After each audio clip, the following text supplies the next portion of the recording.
Ang budget ng Pilipinas ay hawak lang ng dalawang tao. Hawak lang siya ni Congressman Zaldico at ni Congressman Martin Romualdez.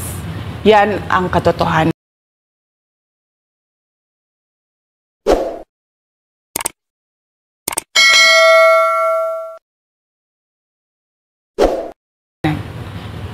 Halimbawa ko dito, medyo mahaba ito, kaya pagpasensyahan mo. Ang halimbawa ko dito, sa DepEd muna tayo. Sa Department of Education, noong taong 2023, merong 5 billion na inapprove para sa classroom construction. Nagulat ako kasi merong mga lumapit na miyembro ng House na humihingi. Hinihingi nila yung 5 billion, parte ng 5 billion na budget. Wala kasi akong experience sa ganyan. At saka ang pagkakaintindi ko, pag inapprove na yan ng Office of the President, ibibigay na yan, pagdediretso na yon sa approval at trabaho ng Department of Education sa construction ng mga classroom. Nagulat ako, may humingi. Magkano ba ang amin dyan? Magkano ba ang amin dyan? So sinabi ko, hindi pwede ito.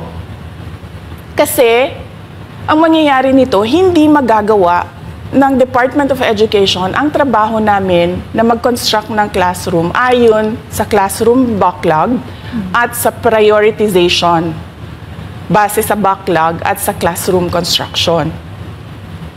So sinabihan ko yung isang congressman, sabihan ninyo si Martin Romualdez na hindi pwede chap-chapin ang classroom construction na 5 billion. Kaya kung makikita ninyo sa budget proposal na approved ng Office of the President, 5 billion yon. Pero nung lumabas yung GAA o yung budget approved noong 2023, naging 15 billion siya. Dahil hindi nga ako pumayag na kunin yung 5 billion, dinagdagan nila ng 10 billion yung classroom construction ng Department of Education. Yung 10 billion na yon hindi kontrolado ng Department of Education. Controlled yon ni Congressman Zaldico at Congressman Martin Romualdez. Hindi ko na kailangan ng corroborative witness dito dahil makikita nyo yon sa papel. Makikita ng taong bayan yon sa papel. NEP, 5 billion, lumabas ang budget approved, 15 billion. So maiintindihan niyo, 'di ba? Bakit pa tayo magbo-budget hearing para sa Office of the Vice President? 2 tao lang naman ang nasusunod sa budget ng bayan natin. Halimbawa, taong 2024. Kung makikita niyo, ang approved na budget ng Office of the President para sa classroom construction ay 19 billion. Noong lumabas na ang House version ng Appropriations Bill ay naging 24 billion ito. So, approved 19 billion, paglabas sa House, naging 24 billion. At doon sa 24 billion na yon, kung hahanapin mo sa papel, kinuha nila ang 5 billion ng repairs ng classrooms at nilagay nila doon sa 19 billion para maging 24 billion siya. So ang naiwan sa repairs, sa kawawang mga classroom, ay 1 billion. Kaya makikita nyo, sa papel, nandyan yan. Naging 24 billion. At hindi lang yan, dahil noong 2023 ay hindi ako pumayag na hindi masunod yung DepEd na rules sa paano mag-classroom construction based on need. Ang ginawa ngayong 2024, inattach nila ang listahan na kung saan gagawin ang mga classroom construction worth 17 billion. Makikita nyo yon sa papel. Pagdating namin sa Senate, nakita yon ng mga senador. Tinanong nila ang Department of Education, totoo ba o hindi totoo na galing sa inyo ang listahan ng 17 billion ng mga classroom construction? So sabi namin sa mga senador, hindi totoo. Hindi namin magagawa yung trabaho namin, hindi natin masosolve ang classroom backlog kung ganito ang nangyayari. Pwede ba ninyo kaming tulungan? Yung mga senador naman, very helpful sila. Oo, tulungan namin kayo. Kaya nga kung makikita ninyo sa interpellation ng isang senador doon sa budget hearing sa Senate, tinanong niya diretso, galing ba sa DepEd ang listahan ng 17 billion? Galing ba sa DepEd ang listahan na inattach doon sa House version? Sinabi namin hindi. Hindi galing sa amin yan. On record yon. Makikita nyo sa mga videos, balikan nyo yung mga videos. Makikita nyo.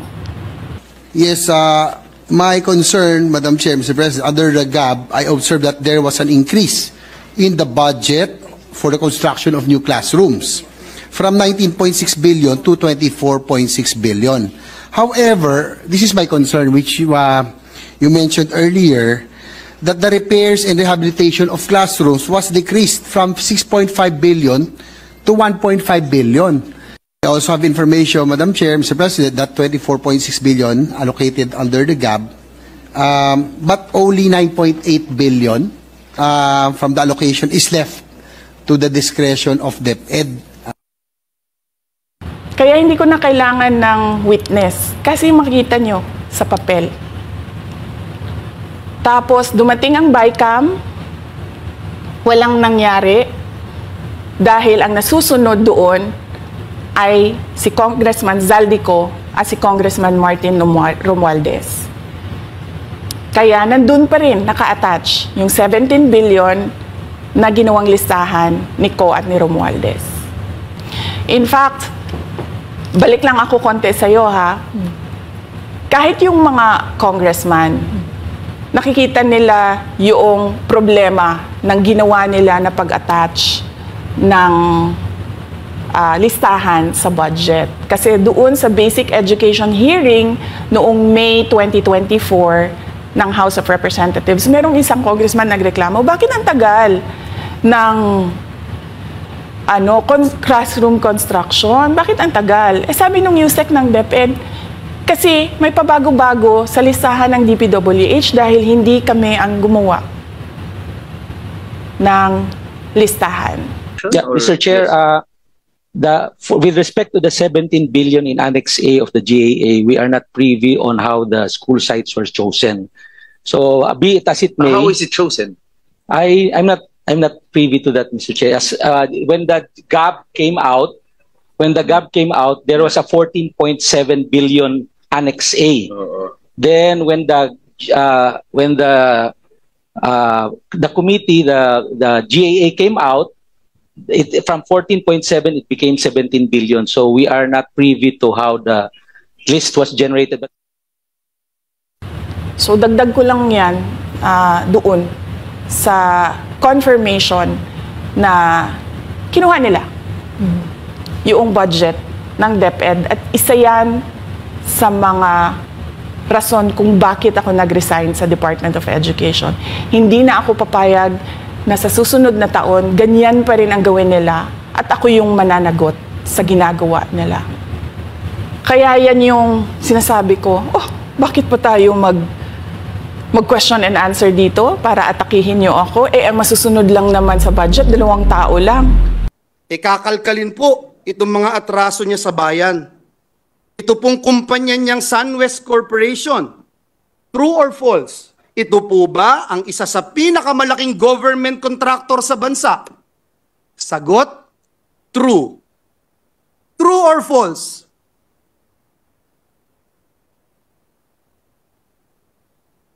Ang korporasyon po ba niyang SunWest Corporation ay kasama dito sa kontrobersyal na Parmalee case dito na inimbestigahan sa Senado na kasuhan ng Senado? The answer is true. Kasama din po ba ang kumpanya niya dito po sa kontrobersyal na DepEd laptop scam? Ang sagot po, true. Pinakakasuhan din po ng Senado ang kumpanyang ito. Napakadami pong BIR cases. Madali po maghanap, Mr. President. Madali po kuhanin ang panig ng mga taga-BIR. Kung ilang kaso mayroon ang kanyang mga korporasyon. Bukod po dito, yung reklamo po sa ombudsman ng anti-corruption group na ang pangalan Task Force Kasanag International, meron din pong 50 billion na kaso na kinakaharap ang taong ito. Mr. President, kung maglalabas po kayo ng baho, Mr. President, dapat naman siguro maligo ka muna. Ang masaklap po, Ginoong Pangulo, sa kabila po ng track record na ito ni Mr. Zaldico, ang masaklap po, inappoint po siya ng Kamara de Representantes bilang tagapagbantay ng kaban ng bayan. Si Dracula, inappoint mo bilang tagapagbantay ng blood bank ng bayan. Wow, Mr. President. Kailan sa kasaysayan ng bayan natin nangyari ang ganitong pagkakataon na isang big-time contractor ang hahawak sa kaban ng bayan? Only in the Philippines, Mr. President.